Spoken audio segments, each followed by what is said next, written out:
Welcome to my channel Daily Bulletin News. Sophia's mom finds out about Tate, and Rafe comes face to face with Arnold. On today's Days of Our Lives, Paulina gets to Jada's office where the commissioner informs her boss she wants EJ replaced as DA. With Belle, Jada lays it out, saying she needs a better DA, and not only has Belle won cases against EJ, the commish thinks their current DA may be intentionally letting some criminals run free. She lays out how many cases he declined who were family members, and Paulina sighs that it doesn't look good. She tried to get rid of him before, but he threatened to have her recalled. But on top of that, she doesn't want family drama with Johnny and Chanel married. Jada gets it, but she needs help keeping the streets of Salem safe. Paulina agrees, EJ needs to go, but she wants someone ready to step in and stay in the position, and that's when Jada excitedly tells her about Belle. She's ready to go and she's a shark who's on a winning streak. Paulina is all in, even if EJ goes after her again. Outside the office, Belle and Sean run into each other.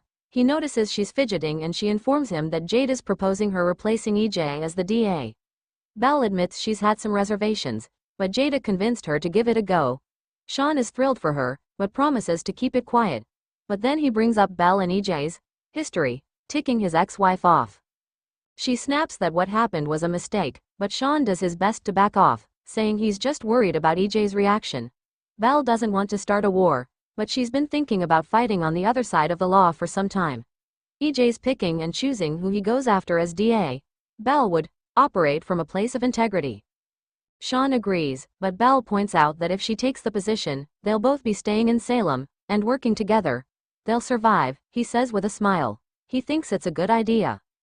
Over at the DiMera mansion, EJ's trying to convince Arnold to get out of Salem, but doesn't get very far before the doorbell rings. He answers the door to find Rafe, who's there on Ava's behalf. Arnold listens in from behind the closed living room door. EJ tries shoving Rafe back out, only to be informed that the PI was hired to find out who's behind Ava's threatening texts. Steve traced their source to the DiMera house. He asks where Kristen is, as they traced the texts to her, but EJ says she's at DiMera. But Rafe has another job to do here. He's been hired to find out the identity of Lady Whistleblower, which gets a laugh out of EJ, and Rafe wants to question Johnny and Chanel as he's working through everyone at Body and Soul.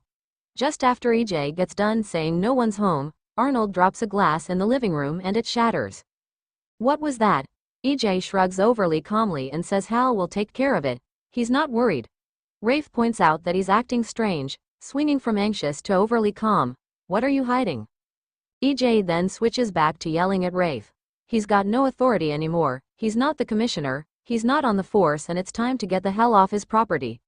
Rafe shrugs and walks out, leaving EJ to head back into the living room to yell at Arnold. He needs to leave before the two run into each other. Paulina calls to inform him that he's needed at the commissioner's office. Now. He growls, then tells Arnold to go hide in the West Wing, and when he's back, they're going to discuss his relocation to Argentina. EJ heads out, and as soon as he's gone, Rafe pops out of the bushes vowing to find out what he's up to. Back at his home, Tate double-checks with Sophia that she's okay with what they're about to do. Yes, but before they can get out the door, Holly shows up. What the hell is going on here?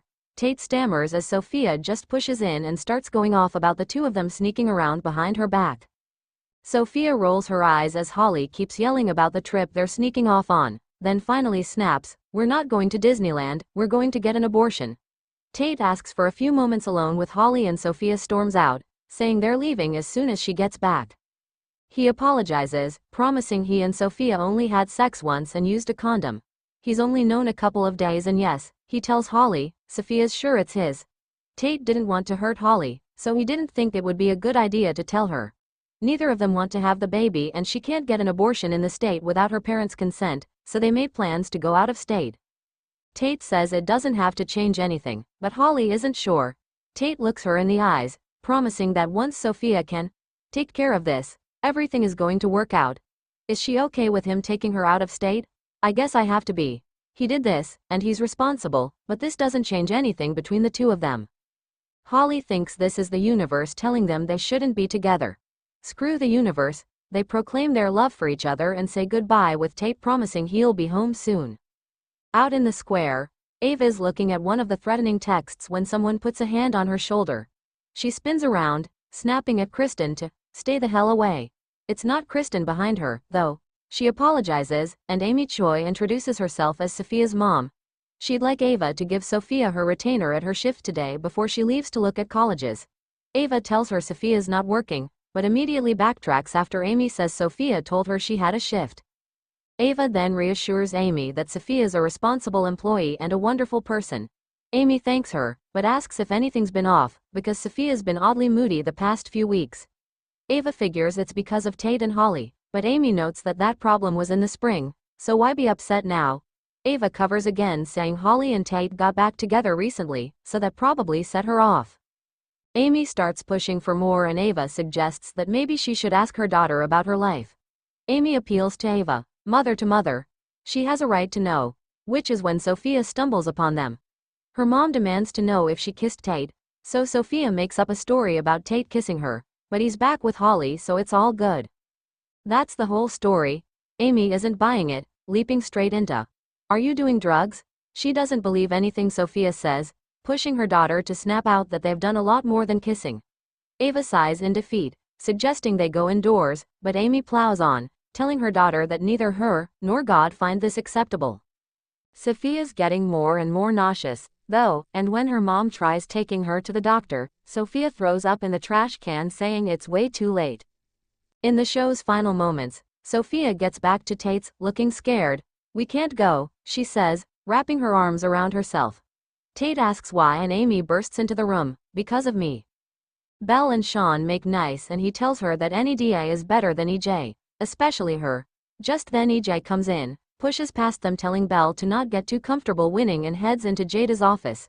He asks what he can do, and Paulina takes great pleasure in telling him, nothing. She's replacing him as DA, effective immediately. Stay tuned and subscribe the channel.